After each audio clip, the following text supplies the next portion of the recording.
Yesus kasihi, jumpa lagi dalam acara Lensa Ephphatha Guntung Payung, memulai dan mengawali seluruh aktivitas kita di perjalanan kehidupan di sepanjang hari ini dalam karya tugas kerja keterpanggilan kita di tengah-tengah kehidupan ini. Kita datang dan melandasinya dalam kebenaran firman Tuhan. Kita memohon kasih sayang Tuhan menuntun kita lewat firman yang kita baca dan dengar saat ini. Namun sebelumnya saudara-saudara, kita akan berdoa. Mari kita berdoa. Allah sang sumber kehidupan, Allah sumber kekuatan, kami sungguh bersyukur untuk kasih setia dan rahmat-Mu yang telah menimpakan kami di hari yang baru. Sebelum kami memulai aktivitas kami di sepanjang hari ini, dalam keterpanggilan hidup di tengah-tengah kehidupan ini, dalam karya, tugas pekerjaan, usaha, pendidikan, pelayanan kami datang dan melandasinya dalam kebenaran firman Tuhan. Urapi kami dengan kuasa Roh Kudus-Mu ya Allah, sehingga firman yang kami baca dan dengar Engkau meteraikan dan memampukan kami untuk bisa melakukannya dalam kehidupan kami sepanjang hidup yang kami jalani di sepanjang hari ini. Dalam nama Yesus kami berdoa. Amin. Saudara-saudara yang Tuhan Yesus kasih, firman Tuhan yang kita baca dan dengar di pagi hari ini terdapat dalam kitab Perjanjian Lama, kitab Ulangan pada pasal yang ke-19 ayat yang ke-10. Demikian. Supaya jangan tercurah darah orang yang tidak bersalah di negeri yang diberikan Tuhan Allahmu kepadamu menjadi milikmu, dan hutang darah melekat kepadamu. Bapak, Ibu, saudara-saudara yang Tuhan Yesus kasih, tema kita di pagi hari ini adalah kemanusiaan yang adil dan beradab. Kemanusiaan yang adil dan beradab. Kalimat ini mungkin tidak asing bagi seluruh masyarakat Indonesia, bahkan kita semua, Bapak, Ibu, saudara dan saya, ataupun juga bagi orang tua, anak-anak, kita semua di tengah-tengah kehidupan berbangsa dan bernegara. Kalimat-kalimat ini adalah bagian dari sila kedua pada Pancasila, dari 5 sila yang ada di dalam Pancasila. Sila kedua dari sila kelima di dalam Pancasila. Pancasila ada dasar negara Republik Indonesia. Ada 5 sila yang terkandung di dalam Pancasila itu, dengan setiap maknanya yang diambil dari tengah-tengah kehidupan masyarakat Indonesia. Makna yang terkandung dalam Pancasila itu kemudian menjadi alat perekat, bahkan juga menjadi identitas bangsa kita. Biasanya kalau Pak Presiden Joko Widodo dalam kunjungan kerja di setiap tempat selalu membuat kuis, dan salah satunya adalah disuruh menyebutkan Pancasila. Ayo Bapak Ibu, orang tua terlebih ini, ada enggak yang masih ingat atau masih menghafal, atau jangan-jangan tidak menghafal atau lupa atau tidak tahu tentang Pancasila, atau bisa menghafal mengucapkan 5 sila dari Pancasila itu? Ayo sama-sama kita belajar. Pancasila: 1. Ketuhanan yang Maha Esa. 2. Kemanusiaan yang adil dan beradab. 3. Persatuan Indonesia. 4. Kerakyatan yang dipimpin oleh hikmat kebijaksanaan dalam permusyawaratan perwakilan. 5. Keadilan sosial bagi seluruh rakyat Indonesia. Aha, sepertinya semua masih ingat. Apalagi anak-anak kita pada masa-masa sekarang ini sangat ditekankan bagaimana mereka juga bukan saja belajar, tetapi harus bisa memahami makna dari Pancasila itu di tengah-tengah kehidupan bermasyarakat. Sila kedua dari Pancasila, kemanusiaan yang adil dan beradab. Sila ini hendak menekankan tentang harkat dan martabat manusia sebagai makhluk Tuhan, sebagai makhluk sosial di tengah-tengah keberadaan manusia di dalam dunia ini.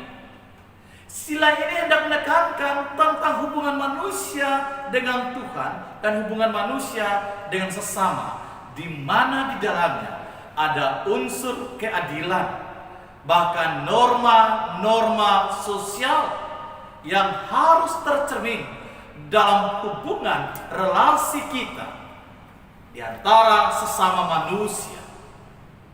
Bukan saja dengan Tuhan, tapi bagaimana hubungan kita dengan sesama. Hubungan yang baik itu adalah Bapak Ibu. Hubungan yang baik itu adalah ketika setiap kita bisa menghargai dan menghormati orang lain sebagai perwujudan penghormatan dan penghargaan kita kepada Allah di dalam hidup ini yang dikaruniakan olehnya kepada kita. Dalam konteks kehidupan saudara-saudara kita di Manado, Bapak Ibu, istilah ini dikenal dengan nama Sitou Timou Tumou Tou, memanusiakan manusia. Hubungan dengan Tuhan yang baik, itu berarti juga hubungan itu harus baik dengan sesama. Artinya memanusiakan manusia. Kemanusiaan yang adil dan beradab dalam konteks firman Tuhan saat ini berbicara tentang unsur ketidaksengajaan. Firman Tuhan berbicara tentang unsur ketidaksengajaan atau sebuah kesalahan yang terjadi di antara sesama manusia yang tidak sengaja, bahkan sampai kepada yang menyebabkan orang lain kehilangan nyawa. Yang bisa kita lihat saudara-saudara dalam ayat yang kelima. Ayat yang kelima saudara-saudara dikatakan demikian. Misalnya apabila seseorang pergi ke hutan dengan temannya untuk membelah kayu, ketika tangannya mengayunkan kapak untuk menebang pohon kayu, mata kapak terluncur dari gagangnya, lalu mengenai temannya sehingga mati, maka ia boleh melarikan diri ke salah satu kota itu dan tinggal hidup. Di sini saudara-saudara, unsur ketidaksengajaan ini harus disikapi dengan adil, arif, dan bijak di tengah-tengah kehidupan manusia. Unsur ketidaksengajaan ini harus disikapi dalam sikap kasih dan kerendahan hati. Dalam Lukas yang ke-6 ayat yang ketiga 27 hingga 36 dikatakan bahwa mengasihi seperti Allah mengasihi kita. Mengasihi seperti Allah mengasihi kita. Sebab Allah itu baik terhadap semua orang. Hendaklah kamu murah hati sama seperti Bapamu adalah murah hati. Dalam hal ini Bapak Ibu saudara-saudaraku yang Tuhan Yesus kasihi, bukan berarti bahwa Tuhan itu membiarkan, ingat, bukan berarti bahwa Tuhan itu membiarkan hal itu terjadi. Tapi yang mau dikatakan dalam hal ini adalah bagaimana kita melihat setiap peristiwa atau masalah yang terjadi dalam kehidupan ini dengan segala sesuatu itu dalam terang kasih Tuhan dan disikapi dalam sikap kasih dan keadilan. Entah hal itu membuat kita berada dalam sikap yang marah atau emosi. Karena itu Bapak Ibu saudara-saudaraku yang Tuhan Yesus kasih, firman Tuhan menyampaikan kepada kita dalam menyikapi peristiwa yang tidak nyaman itu. Maka hal yang diperlukan adalah yang pertama, atau katakanlah bagaimana kita menyikapi sebuah peristiwa yang tidak mengenakan kita dan membuat kita emosi dan marah yang dilakukan oleh orang lain kepada kita. Maka untuk menyikapi itu yang pertama saudara-saudara, diperlukan sikap kerendahan hati yang membuat kita untuk bisa mengasihi dan mengampuni orang lain. Sikap kerendahan hati ini diterangi oleh kuasa Roh Kudus. Memang Bapak Ibu, tidak mudah bagi saudara, ya kan? Tidak mudah bagi suami saudara, istri saudara, keluarga saudara, anak-anak saudara. Tidak mudah bagi saya, kita, untuk bisa menerima kalau peristiwa itu terjadi dalam hidup kita. Apalagi itu yang berkaitan dengan nyawa yang terjadi pada orang-orang yang kita kasihi. Tidak mudah bagi saudara dan saya untuk bisa memaafkan apa yang terjadi. Dan di sini dibutuhkan sebuah kekuatan dan kemampuan dari dalam diri kita, yaitu kerendahan hati untuk bisa mengasihi, memaafkan, dan mengampuni. Kerendahan hati Bapak Ibu akan membawa diri kita untuk melihat sebuah peristiwa yang mungkin itu tidak enak yang kita alami dalam hidup ini. Kerendahan hati akan membawa diri kita untuk melihat sebuah peristiwa yang mungkin tadi tidak enak yang kita alami itu dalam hidup ini. Kerendahan hati itu akan memampukan kita menyikapinya dalam kasih dan iman. Sikap kerendahan hati itu juga memampukan kita dalam kasih Tuhan, bahwa di balik peristiwa atau sebuah peristiwa yang tidak enak yang kita alami, kita harus percaya bahwa di dalamnya Tuhan juga pasti tahu. Yang kedua, saudara-saudara, mari kita melihat sesama sebagai ciptaan Tuhan yang sama dengan kita. Saudara dan saya, kita diajak untuk melihat orang lain sebagai ciptaan Tuhan yang sama dengan kita. Kita diberikan nafas hidup yang sama, kita diberikan udara yang sama oleh Tuhan untuk dihirup. Kita diberikan mentari yang bersinar di pagi hingga siang, bahkan sore, untuk menyinari tubuh diri kita, hidup kita.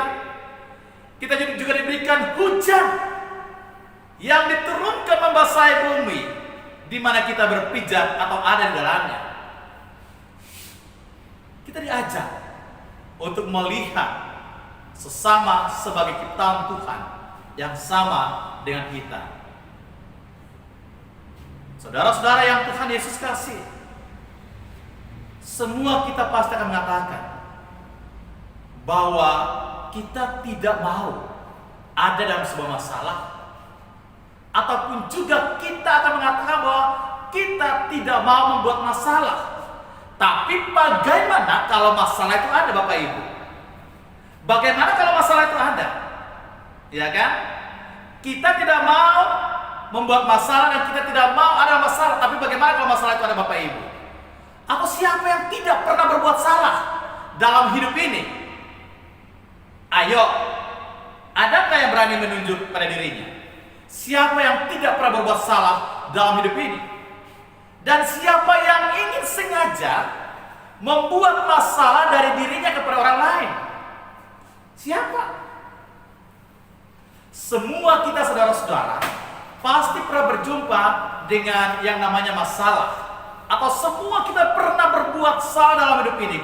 Entah itu yang mungkin disengajakan oleh orang lain kepada kita ataupun tidak dalam hidup ini, ataupun mungkin kita kepada orang lain. Bahkan bisa saja itu terjadi dalam situasi dan keadaan yang berbeda.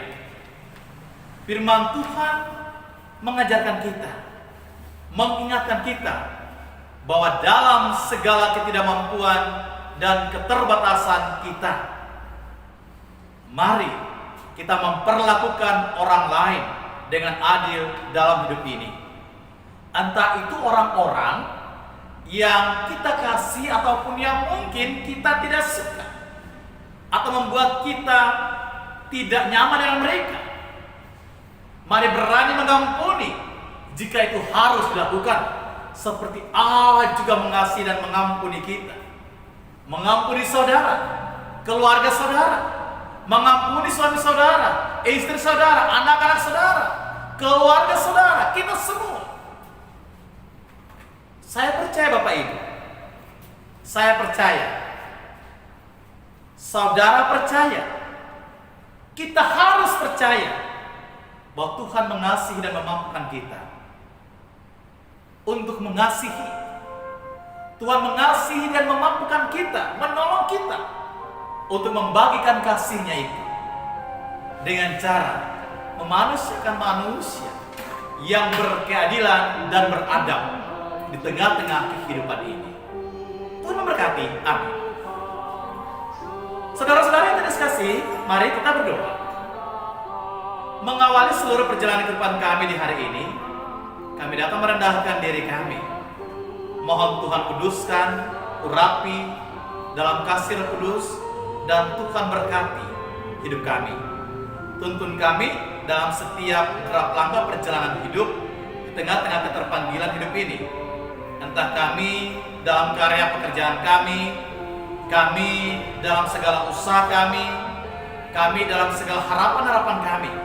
Kami mohon campur tangan Tuhan ada di dalamnya, dan mampukan kami untuk bisa mengasihi tanpa batas, mengampuni tanpa batas, menolong tanpa batas, seperti kasih Allah yang nyata dalam kehidupan kami melalui Yesus Kristus.